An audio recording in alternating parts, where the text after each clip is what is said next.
we have one more presenter, Jonathan Hollander and Imad Salem, who are both they're leaders of the Battery Dance Company, which is working in over 60 countries worldwide. They're going to present some examples of their work in the trenches and an overview of the data they have collected in assessing their programs.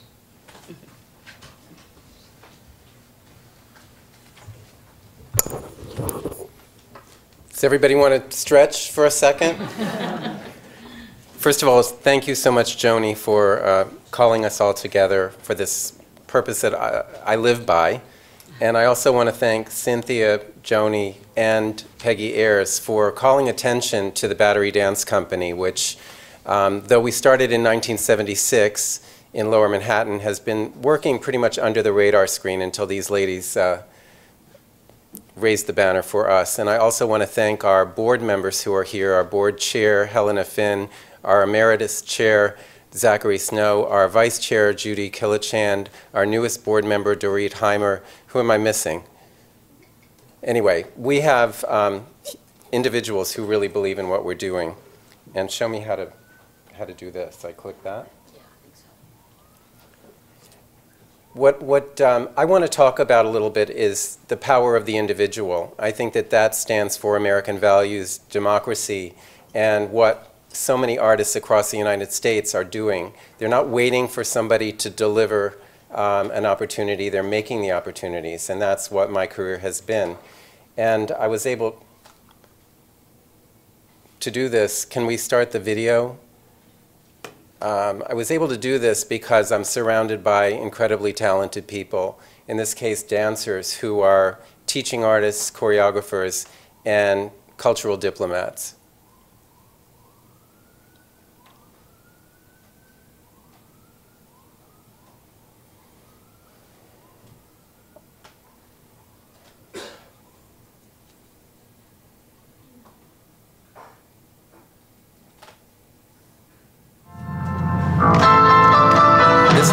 Choreography that was presented in August at our 33rd annual Downtown Dance Festival, managed by Gabriella Cipolla, who's in the audience as well.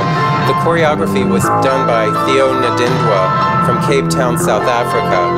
And so Karen was talking about the way that artists work together and across borders and motivate and inspire each other. And that's just one example of the artists of Battery Dance Company who are our secret weapons.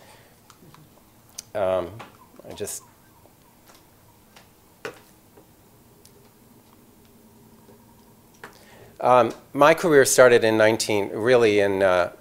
way back when I was a teenager, and the American Field Service, which is the largest high school exchange program in the world, sending 12,000 students from one country to another to live with families, which is actually having its 100th anniversary this year. I went to India. I lived in Mumbai with Siddharth and Nirupama Mehta. Just so happened that Nirupama Mehta was the founder of the Indian National Theatre, and that started a relationship with India which continued up through this year. And our Downtown Dance Festival has given us the opportunity to welcome artists to the United States in a very modest way, but to meet the public downtown in public spaces. This was 2 years ago. One of the leading Bharatanatyam dancers from India performed at the Downtown Dance Festival. And the Sutra Dance Theater from Malaysia followed the year after. You see art in the workplace, which is what the Downtown Dance Festival was founded to do, to bring art into the public sphere, which is, again, something that an American value, that everyone deserves the arts. Everyone deserves access to the arts. This year, when we were in India, Robin and Sean, two of our wonderful dancers, were able to perform and teach in Srinagar, Kashmir, in a school completely conservative values, and the school had never had any dance before. They didn't know whether the students would respond and react. I think actually the parents were the big problem that they had to get through. These are students at that school in Srinagar. You'll see boys and girls both participating. They came out of their uniforms and are dancing together in a program that we developed in 2006 called Dancing to Connect. And this program is different from the traditional teaching methodology of dance. We don't stand in front and imitate and create anything to be imitated. We give students around the world in 40+ countries the opportunity to create their own dances and to embed in choreography and movement things that are vital and current and important to them. When they came back from Srinagar and we saw these pictures, it was just unbelievable to us because Imad and I, in the work up to these programs, we have so many barriers and so many questions. Will this work? And it seems to work everywhere, just like hip hop. We moved on to Mumbai and we did workshops with 6 different charities that work with street children. And as you can see, they jumped right into it. We had the opportunity to collaborate with one of our board members who had started an organization in Mumbai called Emancipaction that joined with the Aspen Institute to create a 2-day conference to combat human trafficking. And Laura Entwistle, this board member, was really keen on exploring different ways of working with young people, working with survivors. And so we combined with Catalyst, an NGO that's a home for survivors of human trafficking. And you see Lydia Tetzloff, one of our teaching artists, addressing them the first day and working in the process of the Dancing to Connect and actually telling the girls, no, we're not going to show you what we do in New York. We're going to use what you can do and build a dance piece. Here you see Tadej Brudnik in the background, and the girls are actually creating their own movement. There was a performance for 600 people at one of the main auditoriums in New Delhi, and 2 groups of these students performed. Moving on to the sort of large scale of Battery Dance Company, when I met with Peggy Ayers a few years ago at the Robert Sterling Clark Foundation, Peggy said, I really like what you're doing. These programs are pivotal, they're important, but how can you help and propagate this idea of what Battery Dance Company is doing? How can you share it with other dance companies in the United States and other performing arts organizations? So she encouraged us to create something that's now called the Cultural Diplomacy Toolkit. We've embedded lessons learned, strategic information, and photos and videos of our programs in 60 countries around the world, and this is free access. It's on the internet. Joni asked me to talk a little bit about our programs in Africa. We've been working in 15 countries in Africa since 2009. And here you see Robin Cantrell, one of our dancers, interacting with a young man in Tanzania. 2 years after the fact, they found each other on the street. They had worked together. And you see him on stage in a Dancing to Connect production, which the students, again, created. None of these pieces are prefabricated. The students in any country, in any city that we work in, create their own work, and modeled and of course mentored by our teaching artists, because these kids, many of them have had no formalized dance training before they do this program. This is the audience. You can see that it's an exciting, pulse-raising kind of experience for these kids after they've been working for 20 hours in the studio over the course of about 5 days to actually perform for, in many cases, the leadership of their countries, but also their peers and their families. The pride and the excitement and exhilaration that comes from this experience is palpable. This is one of the groups in Tanzania in a rehearsal of dance that they had created.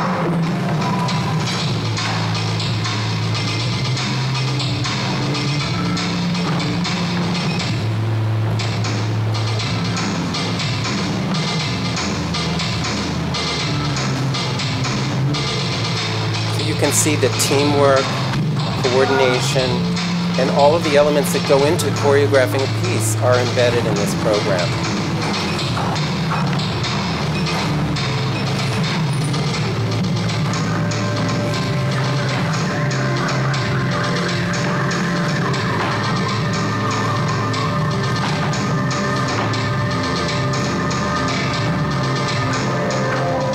Watching this, just think about the fact that nothing existed 4 or 5 days earlier, and this entire esprit de corps was built over that time. Just moving around the continent of Africa to show you images of the different places we've been. I mean, Guinea is on everybody's mind right now because of the Ebola virus. Robin, who worked with young people there, came back and said it was the poorest country she'd ever been to, and it was also her favorite program. And there she is with Sean Scantlebury and one of the leading dancers of Guinea. One of the secret weapons we have is Barry Steele, our lighting designer, tech director, will do anything, anywhere, for any number of hours. I remember his scaling bamboo scaffolding in a theater in Madras all night long, no air conditioning, to get ready for a show. And he trains local technicians in lighting and other kind of technological theater tricks, and it's one of our most popular workshops. When we went to the DRC, Kinshasa, I remember the first day there that we were given this intensive security briefing, which was really necessary because there were gunshots going off daily near our hotel. The most interesting and compelling moment for me was when we met the participants of the Dancing to Connect. There were 60 young people. And they had expressions like those two men on the left and in the middle. We had just come from Kenya, Nairobi, where there was this warmth and immediate adoption of us. In Congo, it was very, very different. It was actually frightening, and I didn't know how we were going to get through the barrier. And after the first day, there were some serious problems where the participants wanted to be paid for being in the workshops. We had a very strong person at the U.S. Embassy there who was Congolese, and she, told them how it was going to be. This is 3 days later. They're on the stage of the Hall de la Gambée, a part of the French enclave there. And one of the things that was very compelling here is that the audience was mixed, Congolese and French and expats. And we had been told beforehand that there were programs every single night at this Hall de la Gambée because there's very little place to perform there. We'd been told that, generally speaking, the performances would either be native Congolese or expats, and our audience was mixed.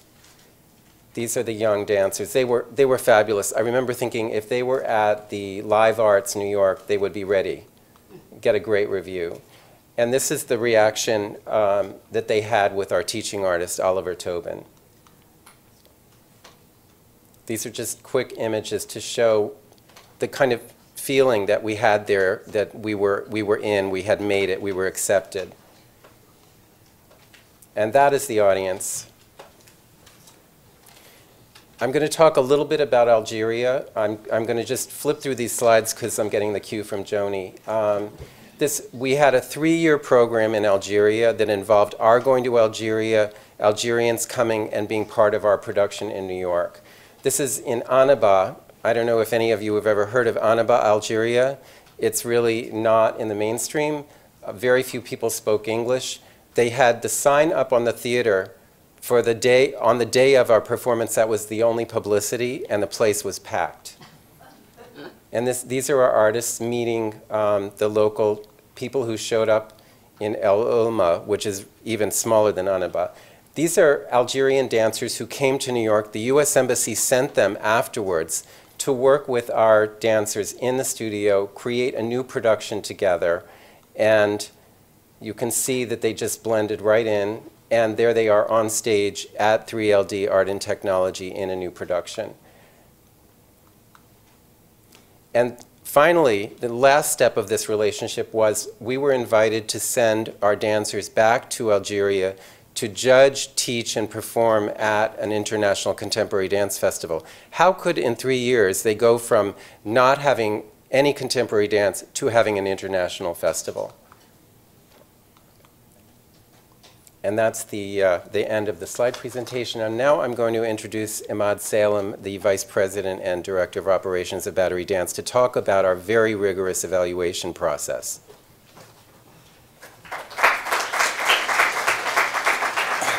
Thank you, Jonathan. Does everyone know the curse of going last, what it is? That I'm the only one standing between you and the cocktail reception. So I'll try to be brief. So what does this all mean? Very colorful stories from all of the panelists. We have a rigorous evaluation system. outcome-based evaluation system that I'm going to share with you some of the results. We evaluate our Dancing to Connect program, which is a one-week program on the ground with 30 to 100 participants from various backgrounds. The cute picture that's up right now is Roma and non-Roma participants, and it was just taken 3 weeks ago in a program we did there.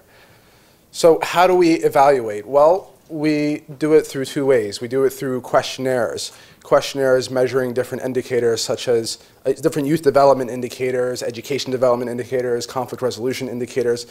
I'll be going through a few of them shortly. And we provide questionnaires to participants before the program and after the program, measuring their responses to these indicators. We then take the results. Anybody a statistician in the house? No? Well, what we do is we create crosstabs to find the percentages and the differences, and then we do something called a paired t-test hypothesis test. Sounds really complicated, but that basically tells us that are our results valid with 95% confidence? Is there a real statistically significant change? We also conduct in-depth interviews with our participants and with partners as a way of further verifying the data that we collect, and also to capture the kind of intrinsic feeling that the arts create within participants that numbers and questions can't easily capture on a questionnaire. So one example is perceptions towards Americans. Just a quick sampling of countries on 4 continents. Before the program, Guinea had less than, I don't have my glasses on, but it looks like less than 40% very positive perceptions of Americans. We asked them to rate how they view Americans, either very positively, positively, neutral, negatively, very negative. And these are the responses that we get before and after the program, and it's with statistical significance. That's almost a 3-fold increase in the country of Guinea. What does that translate to? It translates to an increased desire to work with Americans. Again, Guinea and France as well, they want to work with Americans, which is great, after the program. Let's see here. Oh, there we are. Not only does working with an American teaching artist improve perceptions with Americans, of Americans and the desire to work with Americans, but it also increases English language skills. Here in Thailand, you'll see this is a scatter plot. You'll see the purple circles are before participants' perceptions of their English language skills before. Afterwards, you've got the yellow triangles, how they view their competency in English. And what we do is we ask them on a scale of 0 to 10, with 0 being no competency whatsoever and 10 being fluent, how they would rank their English language skills. This change is even more pronounced in areas that are more underserved, poor, and have less access to Americans and American culture. Here you'll see in Guinea, before most participants thought that they had no skill in the English language. Afterwards, they thought they had an intermediate understanding. Now, this is their perceptions of their skills. We're not giving them English language tests. We don't have time for that, unfortunately, just 1 week on the ground. But in 2008, the University of Freiburg in Germany did a study of the program's impact on German students' understanding of the English language and found that it did have significant changes in their competency of the English language. And that result propelled our programming in another 20 German cities. So now, talking about conflict resolution, working with participants of a different background, we ask participants, usually with the Dancing to Connect program, we'll bring participants from conflicting societies together. In Belfast, between Protestants and Catholics. In Malaysia, there was earlier reference by Dr. Sherbo about refugees. We brought Burmese refugees together with other Malaysians and other ethnic groups. And we asked them before and after the program, how do you feel about working with people from different backgrounds? On a, I highly enjoy it being the top, the best response. And what we find is statistically significant differences in countries as well. O que você aprendeu no Dancing to Connect? A lidar com o ser humano, principalmente, trabalhando com pessoas que a gente não tem contato. Como você se sente após a performance? Mais confiante do que nunca no que eu quero fazer da vida, que é dançar. Ver um trabalho que foi composto com tanto sacrifício como foi o nosso, no caso da Carmen, é muito gratificante ter ela do nosso lado. Instruindo, ensinando não só técnicas de dança, mas como se tornar um ser humano capaz de fazer as coisas. Eu acho que esse foi o maior trunfo que ela pôde dar pra gente. So this is a program participant from Brazil, and that's just a further indication of, you see from this video, not only increased ability and enjoyment working with people from a different background, but her love for the American teaching artist who guided her in the process, and also the emotions that are coming out. You see that it really did create an impact with her. So the big question that I always get is, well, what about the long-term impact? Well, that's a great question. And we're trying, and in the process of trying to evaluate that through online surveys, but it's difficult because of language barriers, access barriers. Some of the participants we're working with don't have access to the internet. Poor online survey response rate of only 25 to 30%. And also our own lack of human and financial capacity to do that. Battery Dance Company does not receive any funding specifically for the purpose of evaluation. We do it so we can understand our participants better, for the purpose of furthering the cultural diplomacy field, and also to improve the program. So just very quickly, because I know I'm about to, but this is the big thing that I think everyone has been talking about and addressing, is the funding situation. To give a brief overview of the funding situation, the Broadcasting Board of Governors, which is the agency in charge of all U.S. international broadcasting overseas, their budget for FY15 is $21 million. The budget for the Bureau of Educational and Cultural Affairs, which is the main agency responsible for educational and cultural programming, receives $578 million, but that includes the Fulbright program. Of that, the amount for arts diplomacy, it's unclear for FY15, $90 million for professional and cultural exchanges, but that includes science and business exchanges and sports exchanges as well. Just a couple hours ago, we got off we found out that the total budget for cultural programming for the Bureau of Educational and Cultural Affairs is actually less than 4% of their budget. That $90 million, in addition, is a 10% reduction from last fiscal year. Looking at the evaluation, in addition to the BBG budget, their overall budget, they also give out $10 million a year for the evaluation of the their international broadcasters. ECA gets a paltry $1.2 million, which is taken out of their overall budget for the evaluation of all their programs, including Fulbright, and there is no comprehensive budget for the evaluation of arts diplomacy programming. The last arts diplomacy programming conducted by ECA was a 2006 Jazz Ambassadors program, and they didn't ask participants questions, they actually only asked the musicians and embassy staff questions. So, wrapping up, I'll actually hand it over to Jonathan, who's going to make final remarks, but looking at the Iraq pilot program, we also see similar results: reduced support for war and conflict, improved perceptions of Americans, and increased ability to work with people from a different background in a program where we brought together Sunnis, Shiites, Christians, Arabs, and Kurds. So I'll just hand it back to Jonathan. Thank you. You're going to cue up my video.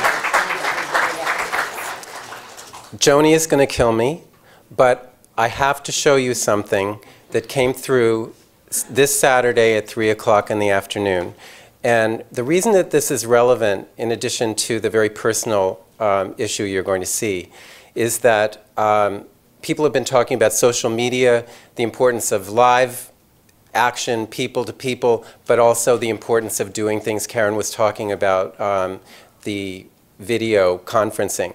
One of the new initiatives of Battery Dance Company is to follow up with some of our participants who are in need of instruction to find teachers for students in Erbil and Baghdad, where all of a sudden there's no money to pay professors, there's no money to pay violin teachers or piano teachers. So setting up Skype lessons with Juilliard graduates who are teachers in the United States and using social media. This is something that came through to me on Saturday from a dancer in Baghdad who I have been mentoring over the past 3 weeks only.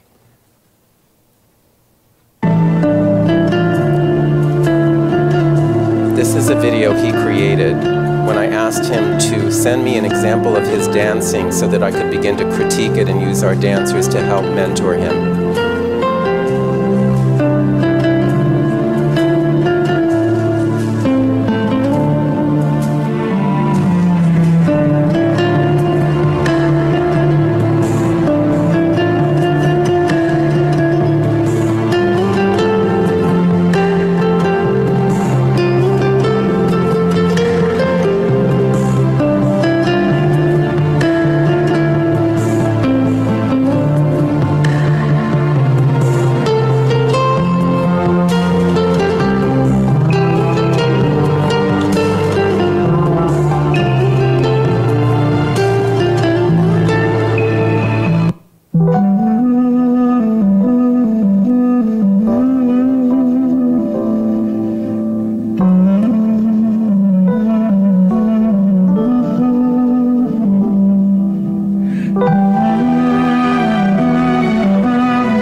Yes, this is in Baghdad.